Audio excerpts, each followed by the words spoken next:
اعوذ باللہ من الشیطان الرجیم، بسم اللہ الرحمن الرحیم۔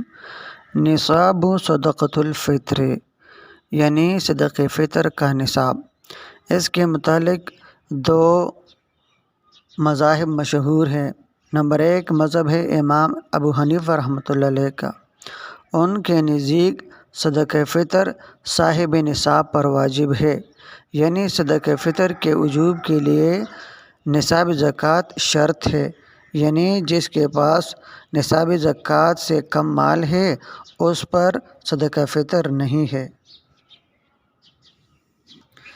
جبکہ ائمہ ثلاثہ کے نزدیک صدقہ فطر ہر اس شخص پر فرض ہے جس کے پاس ایک دن کی ضروریات سے زائد مال ہو، یعنی ان کے نزدیک صدقہ فطر کی فرضیت کے لیے نصاب زکوٰۃ شرط نہیں ہے۔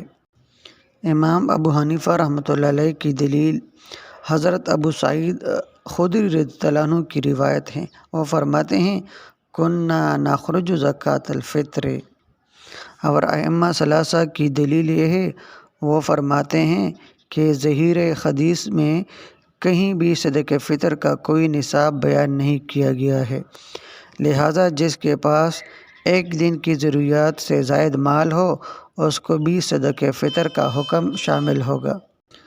ائمہ ثلاثہ کی دلیل کا جواب امام ابو حنیفہ رحمۃ اللہ علیہ اسی طرح دیتے ہیں کہ عدم ذکر عدم شے کو مستلزم نہیں ہوتا، یعنی ذکر نہ کرنے سے یہ کیسے لازم آتا ہے کہ اس کے لیے نصاب ہی نہ ہو۔